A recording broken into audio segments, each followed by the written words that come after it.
Om Om Sahana Vavatu Sahano Bhunaktu Saha Viryam Karavavahe Tejasvinavaditamastu ma Vidvishavahe. Om Shanti Shanti Shanti.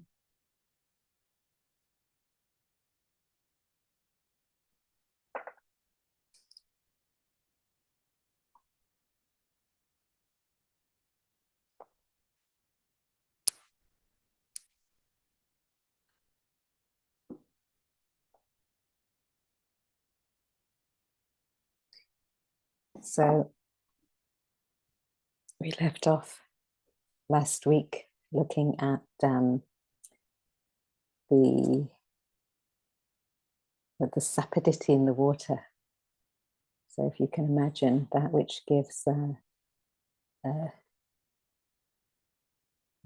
taste in anything or enables anything. But just going back and recap the chapter knowledge and wisdom, knowledge of the self, and that knowledge of the self is digested and then becomes yours and you use it, wisdom. It's not like any wisdom which we generally talk about. It's of truth.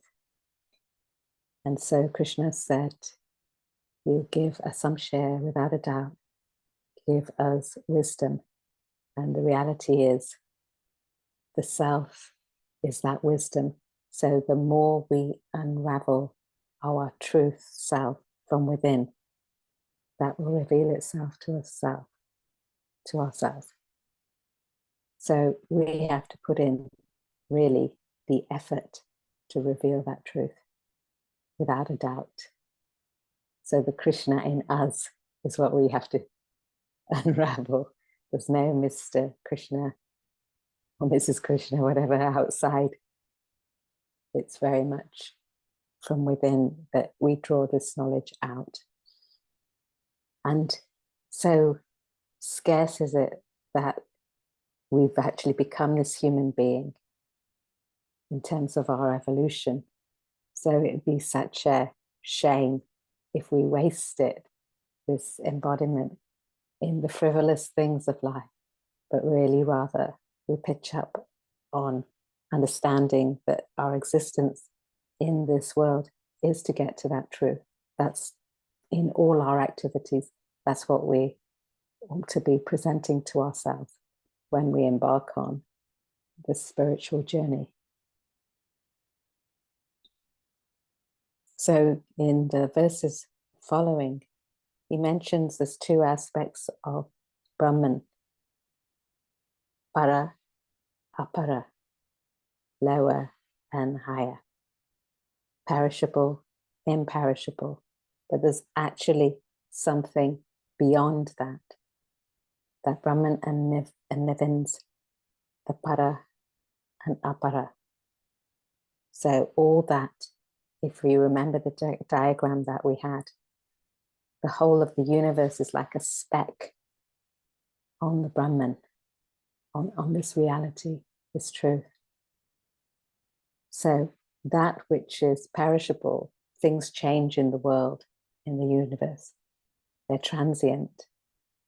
But what's backing it is the imperishable. But if you think that's the truth, don't get stuck there. He tells us it's Uttama Purusha. It's something far beyond that imperishable which is backing that universe. So that's what our truth is about. It's humongous. We can't conceive it. But what we can do is we can maneuver ourselves towards eliminating, negating the frivolous activities of one's life and asserting something more permanent, not transient, getting more and more refinement to get to that truth.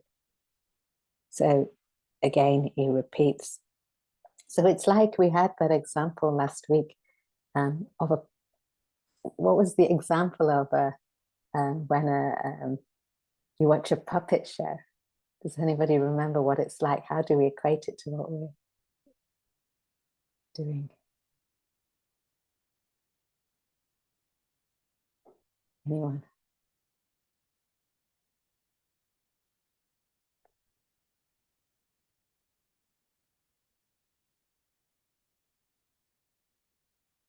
What were we saying there? When you're a child watching the puppet show, what do you see?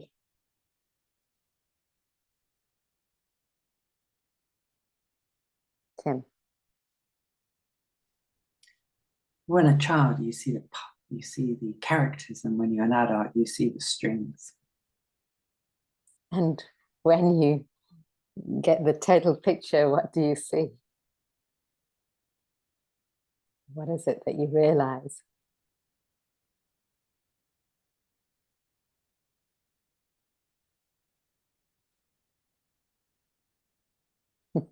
There's somebody backing those strings and maneuvering them, enabling the strings to allow the puppet to function, carry out whatever its characteristics are. So we see the Kshara, Akshara, Uttama Purusha. We see the perishable, the characters which are transient, something less transient, imperishable, which is maneuvering it all, something beyond that, Uttama Purusha. It's broadly, generally speaking, that's how we can connect it. But if you get that into your mind, you start thinking, how is the whole universe functioning? What's behind it? So he says, there's nothing higher than me, of the Dhananjaya in 7. It's like all the manifestations, or the projections of our mind are the little beads on a string, a necklace. So the string being the Brahman, which holds the whole of the manifestation of the universe together, enables it. Just as we don't recognize the snake, we don't recognize the rope, we very much recognize the snake. The child doesn't see the rope as a rope, it sees it as a snake. Another person may not also see the rope as a rope, but they don't see it as a snake, they see it as a crack in the floor. And another person sees another manifestation. So because we misapprehend the truth, the Brahman, we see a manifestation, a non-apprehension of this world. So underlying all the manifestations is he's saying there's nothing higher than this Brahman. So it's like the string holding it all together in a necklace.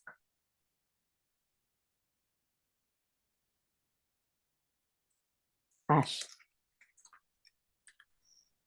I was just wondering, the manifestation that we each see, be it the snake or the crack or something else, what would that be based on?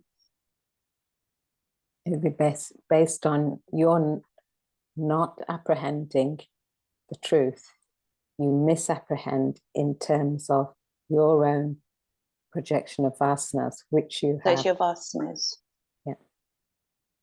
So that not apprehending the Brahman, you see something else.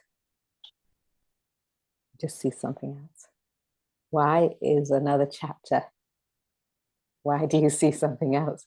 Get to chapter 13, 15, then you'll understand why the possibilities of seeing something else.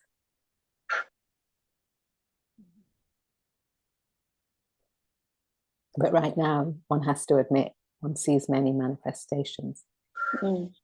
So go with what you know in the world and take it back to suspecting there's something enabling me to see what I know. So what is that unknown? That curiosity comes in the true spirit of things, not in just for the sake of it, to get to truth, to evolve. Something more to it than this transient world, which keeps going up and down, honor, dishonor, profit, loss, etc., goods, bads, something else.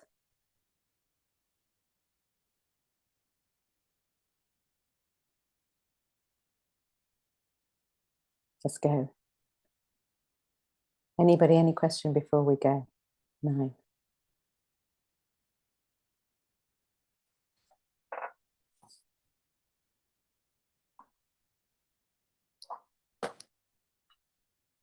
Punyo gandha prithvyam cha tejaschasmi vibhavasau jivanam sarvabhuteshu tapaschasmi tapasvishu. Rama, if you could read the verse.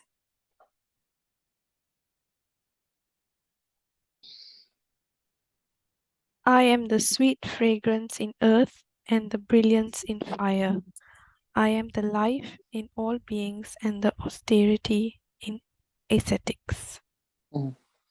So we're given attributes of what Brahman is, so we get a comprehension of what it is. It's more than.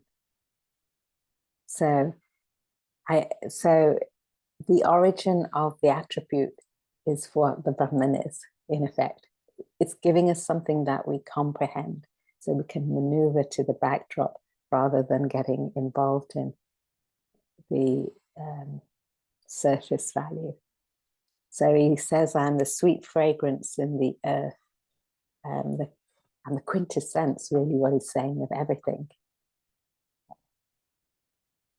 I think we had began this in terms of the earth. The earth is the only element which has that smell. So he's talking about the dharma, the essence of everything. So in fire, he's talking about that brilliance. He's moving it away from body, mind, and intellect and referring to the Atman, self. So I am. So that essential dharma is me. So the sweet fragrance in the earth, that smell.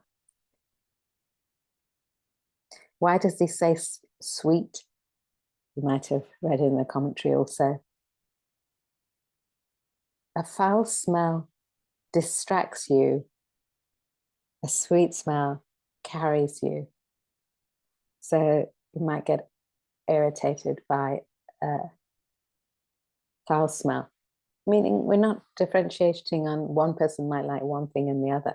But when something is, if nobody likes the smell of garbage, it's distracting. If you're sitting around that all the time, it's distracting from something bigger, your thoughts, or something which is too intense. So we're on that path, so we keep to something which is more positive, that's all. I am the brilliance in the fire.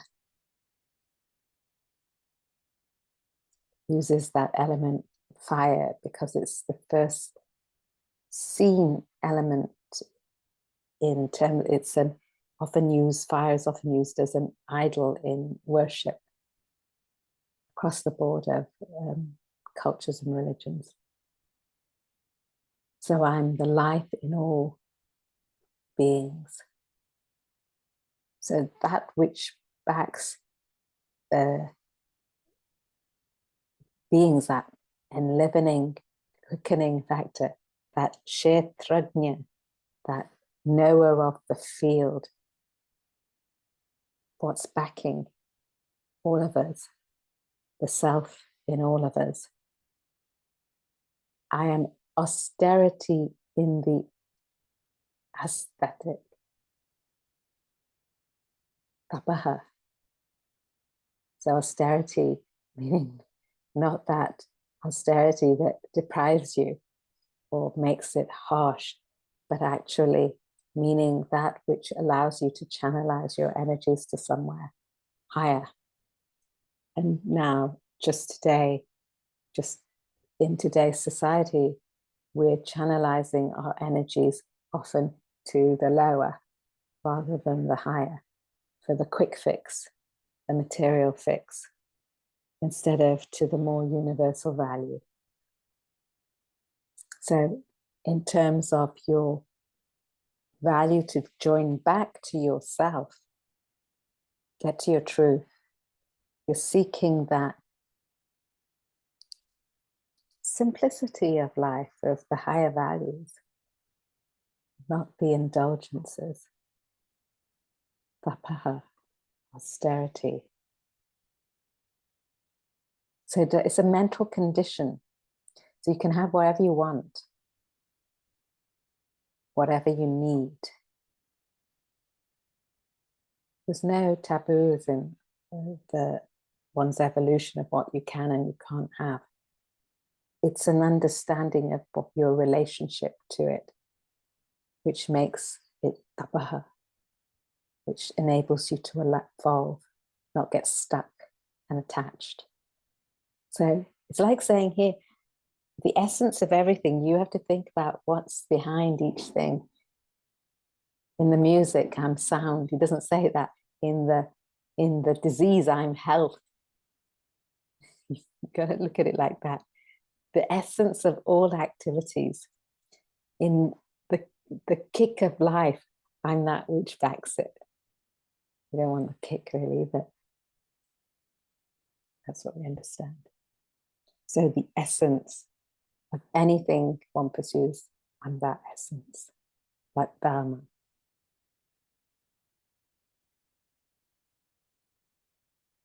Like you don't have sugar, which is salty, it's sweet. So the essence of whatever it is, I'm that. Just relates it to something known so that we can latch on to it and maneuver to that backdrop. Let's read it. Brahman continues with its profile. I am sweet fragrance in earth. Of the 5 elements, space, air, fire, water, and earth, the first 4 do not have odor. Only earth has odor as its particular attribute. The quality of sweetness makes it pleasant. An unpleasant smell agitates the mind, while the pleasant fragrance soothes the mind. A calm mind leads one to Brahman. I am brilliance in fire. Brilliance is the intrinsic nature of fire. Brahman, therefore, becomes the integral core of fire. I am austerity in ascetics. Austerity makes the sap that nourishes the life of an ascetic. All other details about an ascetic becomes non-essentials of his personality. Modern ascetics in ochre robes and metaled locks without genuine austerity make a mockery of themselves. There's a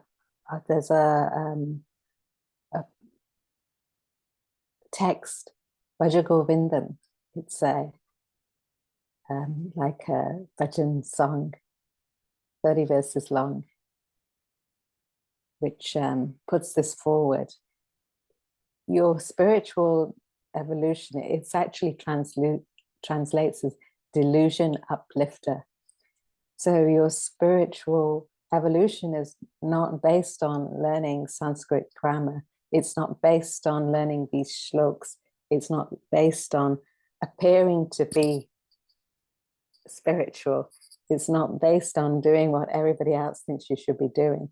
It's based on an inner evolution of getting to the truth. And we don't leave any time for it. Getting to that refinement of truth. Pursue your vasanas to just get to the truth. And that person who doesn't, he says he's a muramate, fool. So one who doesn't seek the truth is a fool. We're only just here for that. So a spiritual aspirant is just that. All the paraphernalia of what else you might hold or what else you might get enamored by, forget it. It's just about the refinement of your thoughts.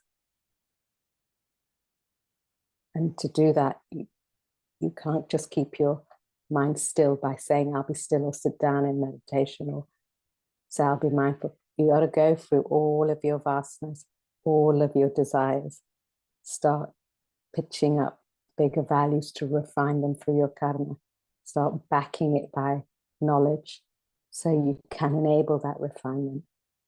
Having that refinement of emotion where you connect with your world because you understand that you are the debtor. You need to give back to one aspect of you.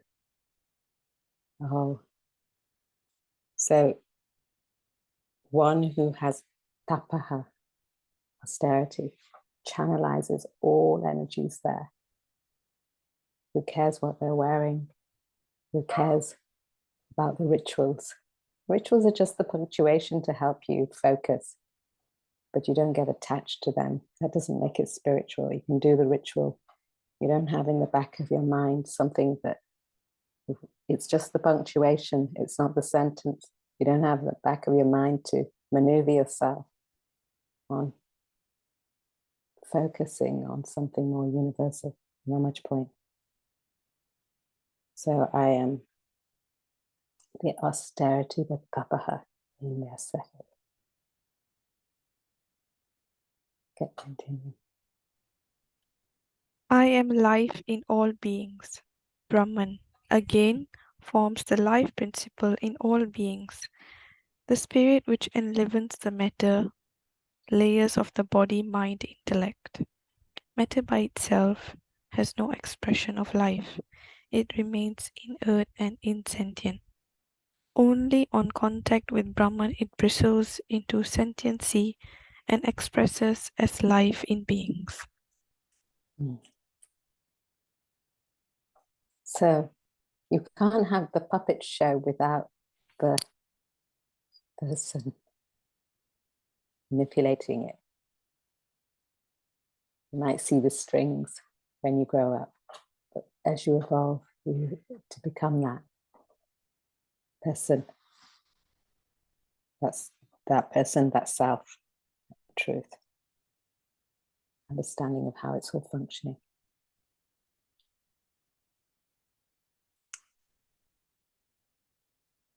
Ten. Bijam mam sarvabhutanam viddhi partha sanatanam buddhir buddhimathamasmi tejas tejasvinamaham. Nishi, if you could read the verse.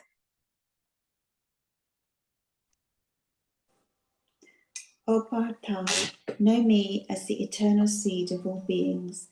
I am the intelligence of the intelligent, the splendor of the splendid.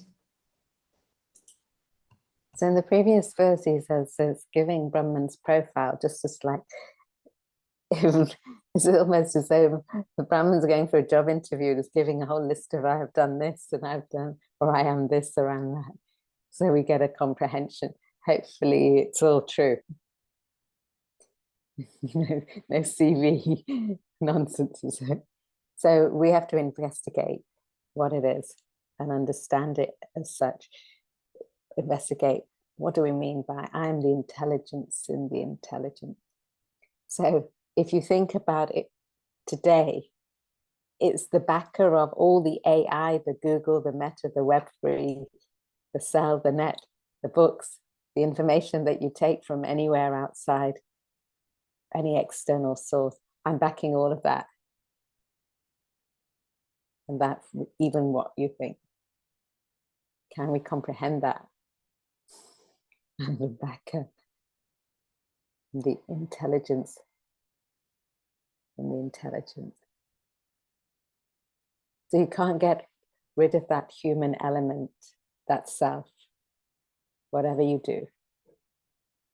But if your mind's not trained, one gets hooked on to all the intelligence and goes with that, rather than gets hooked on to one's truth, which doesn't falter once you latch onto it. Your conscience doesn't falter, but your mind's desires may trip you up.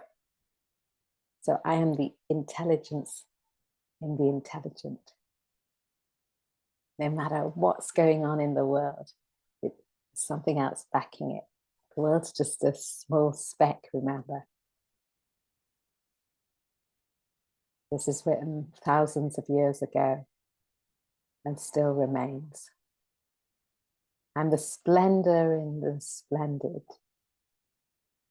So as we go back, you recognize in terms of beauty of geometry, we have a golden section, and it gives an idea of a mathematical value to what's backing what we see, which is beauty or splendid.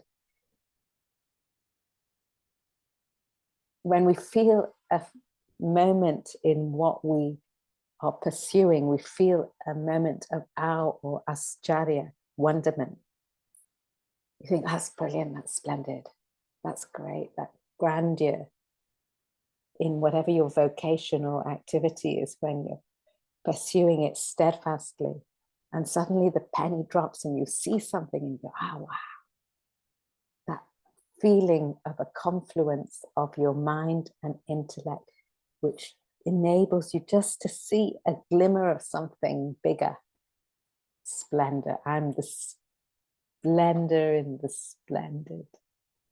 Something, you don't always see it. It can be right in front of your face, nose, and suddenly the penny drops and say, why didn't I see that before? Wow. Without boundaries, not focused on the mundane. Here he also mentions something different than just the profiling. He puts forward, oh Partha, I'm that eternal seed. Know me as the eternal seed.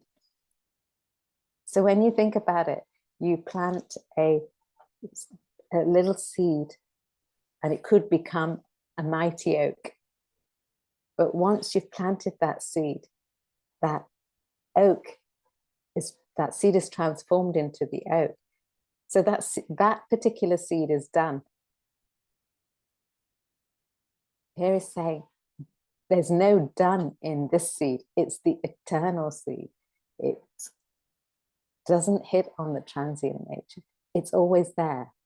It's that which creates, that which is the dissolution, that which is the origin. So there's creation and dissolution constantly happening. What backs that seed is the Brahman. Eternal seed. So as you were mentioning, as you were asking about them, manifestations of the rope could be different. So one Brahman, misapprehension of the Brahman, the non-apprehension, of the Brahman causes many misapprehensions of the different expressions of the world. That eternal seed is causing all these different expressions manifestations. And they go back to dissolution, creation, dissolution, until you get out to that eternal self. So things are born, things die, but that Brahman doesn't have any birth or death. Many waves come out of the ocean, but the ocean is still the same. Many manifestations of different waves. So there's many expressions. Birth and death. Right now we're in a scenario where we're on this screen, and in an hour's time this screen would have died. We would have gone from here and we'll go to another preoccupation of our lives. If you think maybe 100 years back, none of us were here, and in 100 years' time we're not going to be here. I don't think any one of us are going to be here at the moment. We haven't got that pill yet devised of eternal youth. There are many science fiction stories may put that one forward. Eternal self is what we're after. No AI can do it. Tim. I am the stupidity in the stupid. Is that too? Only one doesn't prefer to be stupid, so he kind of hypes it up to encourage us to look at the positive values of life, so we refine ourselves. Otherwise, one would feel it grand to be stupid. But you understand, we are all fools when we keep with the worldly things.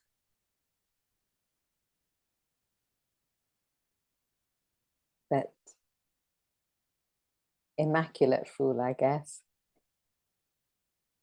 is to understand that we're to get out of it.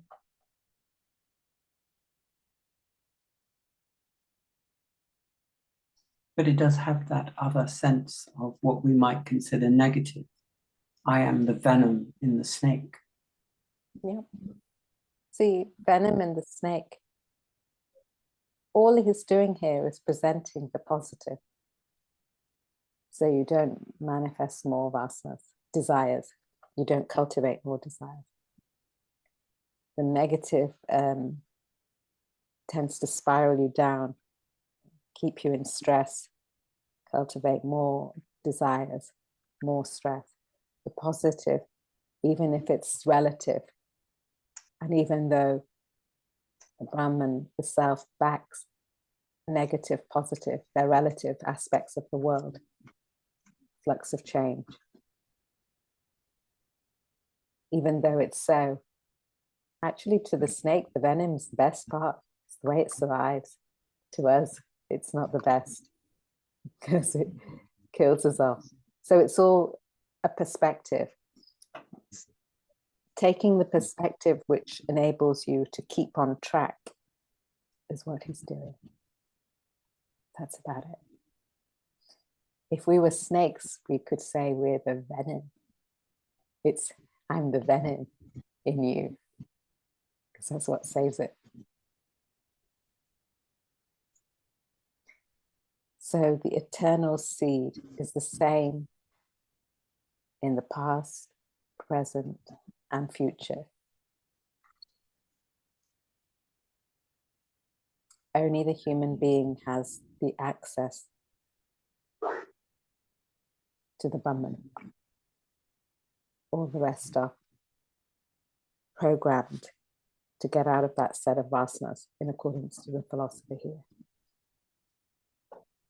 So when one gets pitched up onto this type of knowledge or gains a master or teacher from your own efforts, that proper guidance, you embark upon your own evolution. Can't afford to waste it. Don't waste the time. Don't get involved in the material. Be a part of it, but don't get absorbed and sucked in, so you don't move on your evolution. So keep to your obligation. Keep upping your sattvic nature.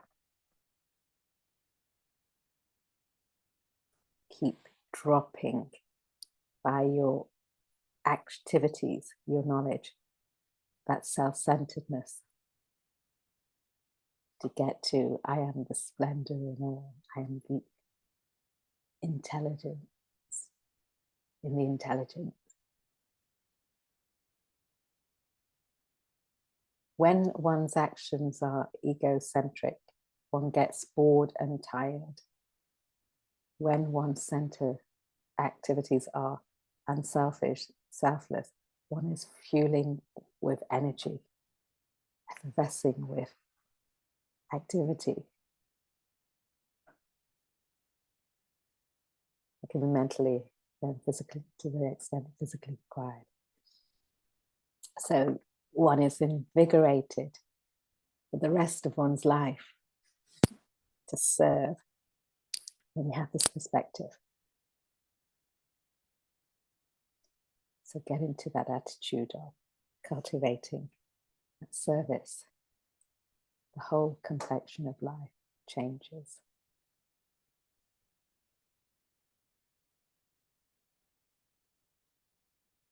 Let's go.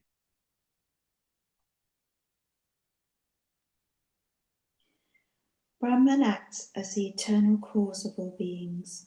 Beings emerge out of Brahman endlessly, like waves emerge out of the ocean. In the vast expanse of ocean, endless waves flow out of it. Ocean becomes the eternal seed of all waves, the substratum and support of waves. Similarly, Brahman acts as a substratum and support of all beings, the eternal seed of beings. Brahman also expresses as intelligence in the intelligent. While the first expression relates to the causal body, the second refers to the subtle body. Brahman enables the mind to feel various emotions, also enables the intellect to comprehend manifold thoughts. It acts as the conscious principle, the living principle which enlivens the mind and intellect. The faculty of feeling and thinking renders beings intelligent. Brahman quickens this faculty of intelligence in beings, thus assumes the status of intelligence in the intelligent. The third expression relates to the gross body. Brahman declares itself a splendor in the splendid. As a person evolves spiritually, he begins to unveil Atman, his supreme self. Atman emerges out of his material layers, like light emerging out of a shade. His face begins to glow with spiritual radiance. Thus, Brahman expresses as radiance in spiritually evolved souls.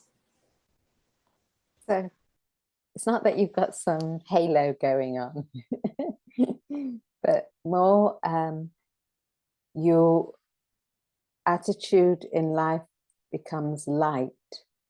So the stress which heavies you, burdens you, saps you, is telling on you.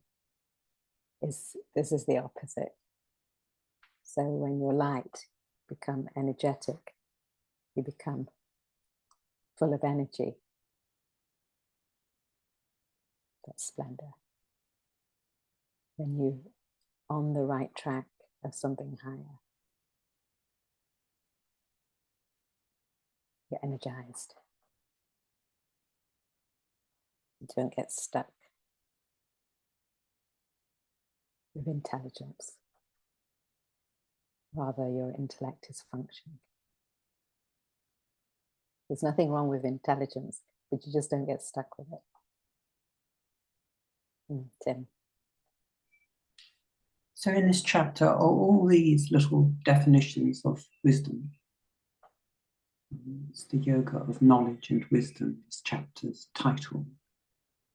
So as we read this chapter, is wisdom the accumulation of these insights Krishna is offering? So the wisdom is to understand what is backing everything. So this is a list. He's taking a list of the best in every aspect of our condition of intelligence. I'm behind the intelligence. We value that. I'm behind the splendor, that emotional, physical. We value that. So I'm backing the best of the best, without which it doesn't function. So understanding that and becoming that and acting upon that, these, enabling yourself to be that optimum radiance, have that optimum intelligence with your intellect, with the pursuit of that refinement, will enable you, guess, the wisdom to you rid your vasanas. Slowly you drop your desires, because you've got something bigger to receive or become. So is all of this wisdom. If you practice the method of refining yourself, these things are not wisdom per se. It's your internal digestion which makes them wisdom. You gain intelligence. Intelligence alone is useless.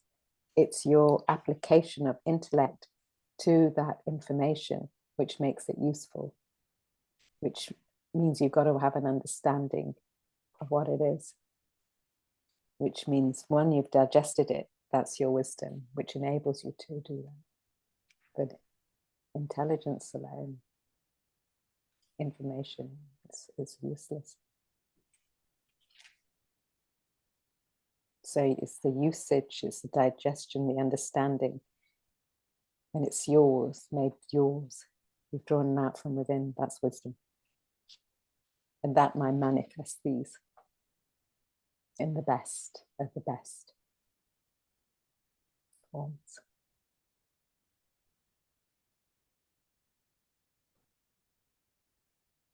So I'm not sure. So if you get, I am the information, I'm the intelligence in the intelligent. What's backing your intelligence? That's what needs to be investigated. And when you get to that,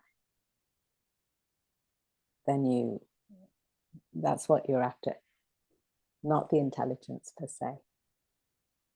What's backing it gives you that digestion, will give you that wisdom. I suppose my question is, in parts of the Gita, there are lists like the 35 qualities of Bhakta. He's not, Krishna's not listing the 13 qualities of the wise here. No, it's just giving you manifestation. And it's giving you manifestation of things, and what's backing it. It's not a list. It's not qualities, it's how it manifests. It's not even saying, it's saying, I'm backing this. These are the things that you would appreciate, and I'm backing them. Or the self backs them, without which they're not anything. In fact, we have intelligence, information all over the world. We're saturated with information. If it's not related to and applied well, that information and intelligence can be so detrimental to us.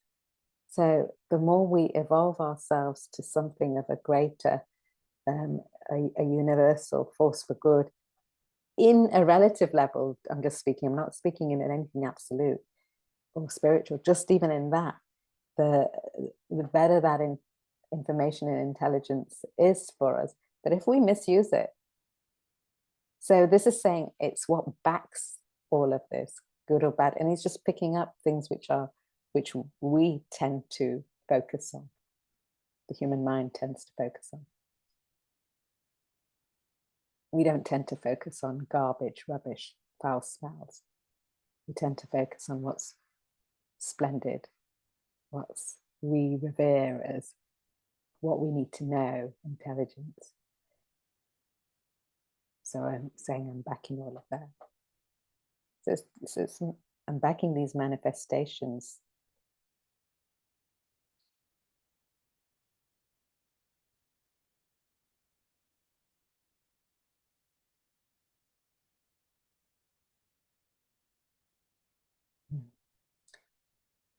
Let's go. Let's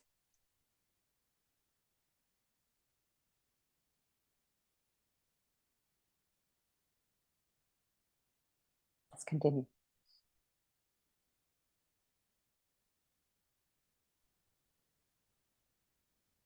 Paruji, Ash seems to have some question. Ash? Go ahead, Ash. Thank you. Sorry, it wasn't a question. It was just on the back of what Tim was saying. I'm just thinking in terms of the wisdom, what Krishna's, or my perception of what he's trying to put across here is the sort of the essence of what Brahman is in everything. If we understand that, or we really grasp that in our everyday life, we would see there's something else backing everything. So in most cases, we would say, I'm intelligent, I've achieved what I've got to, this status or whatever, but there isn't. There's a lot more backing behind it. I guess that's where the qualities of being humble and the qualities that Krishna's listed previously, they would possibly come into play the more you grasp that there's something bigger behind what our everyday sort of thoughts are. Yeah. So we've got many 20 qualities of a jnani, 35 qualities of a bhakta here. We've got in the divine and the demonic chapter 16, we've got a whole list of qualities of that. There's constantly attributes and qualities offered so that we get a comparison of what it is.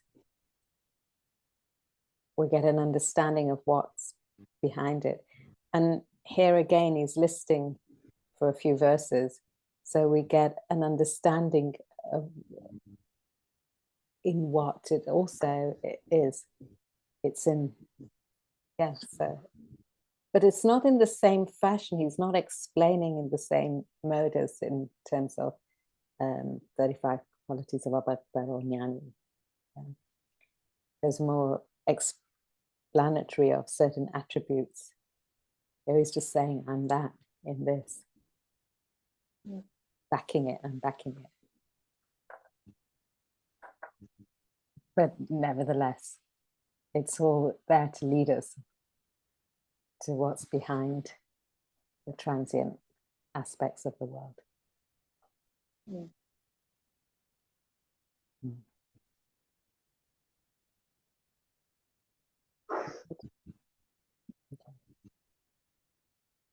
Vidya, let's go. Balam balavatamasmi Kamaraga vivarjitam Dharma viruddho bhuteshu Kamosmi paratharsabha.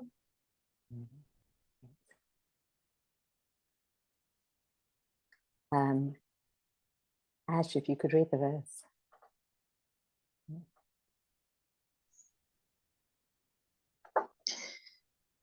I am the strength of the strong, devoured of desire and attachment. In beings, I am desire, which is not contrary to dharma, order of the Vedas. O Bharatarsabha. So I am strength in the strong. So the true strength lies when it's devoid of desire and attachment. Strength in the strong. So without karma, desire, and raga, attachment. So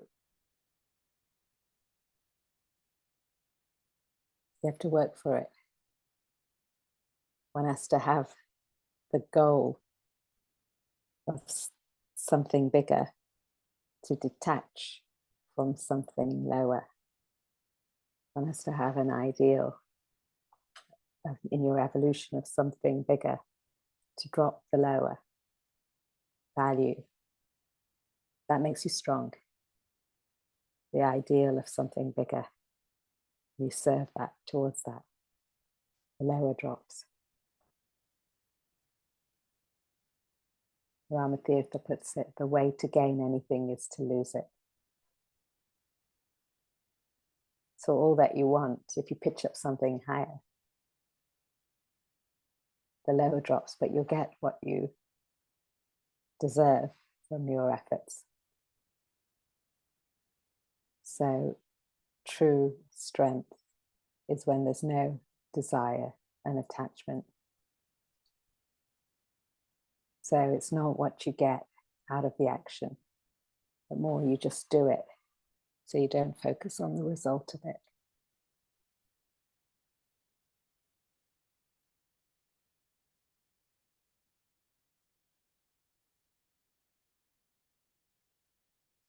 To have strength and power is when you have strength and real power, you won't use it. When one is unselfish or selfless, one doesn't use their power or strength. But when one has self-interest, you use your power and strength, and it depletes, in fact.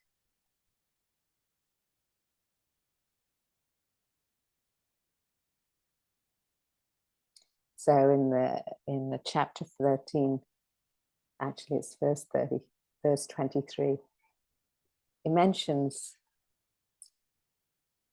you can have the desire. If you have a desire for something higher and you pursue that towards, if you're pursuing something bigger towards the self, you become the enjoyer. It permits you the enjoyment. It supports you. It enables you to become a witness to the lower value, and it makes you that Lord Maheshwara, that you get to that grandeur until you get to the self. So there's no taboo in pursuing a desire which is taking you to something higher. The taboo is only when you're pursuing it, which it's leading you to accumulate more desire, more stress, more anxiety. So that's where it's not permitted. But if you're going in the direction of something higher, that sort of desire is permitted. And then you become the enjoyer. It permits you to become the enjoyer. It supports you for your activities. You enable yourself to become objective. That's Sakshi. You connect, so you become that Maheshwara, that Lord. You can't ever give up anything which you're attached to.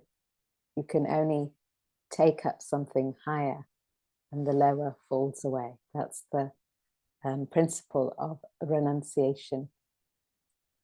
That's the spiritual evolution. Constantly taking up something higher, the lower drops. You've got to keep moving. That higher's got to be something universal to get to your truth. If it's anything other than that, it's not higher. So, typical example, you want to get a wonderful new car or bike or something or another, and you give your old one to your younger sibling. That's not renunciation. That's just offloading your junk. So you're not doing anybody a favor there. It's not really giving. But when you pitched up something higher, the lower just falls. And actually you'll have something to share with your sibling better. It's a different matter. So dharma, not wanting anything for yourself. Adharma is, as we know in the Bhagavad Gita, the battle is to resurrect dharma because of adharma. Adharma, the Kauravas were fighting because they wanted the kingdom, and all that was happening was negative. Adharma. Our minds, tendencies are grand in many desires of adharma. We have few desires which are dharmic, that are evolved them to something higher to get to that truth. Let's read it.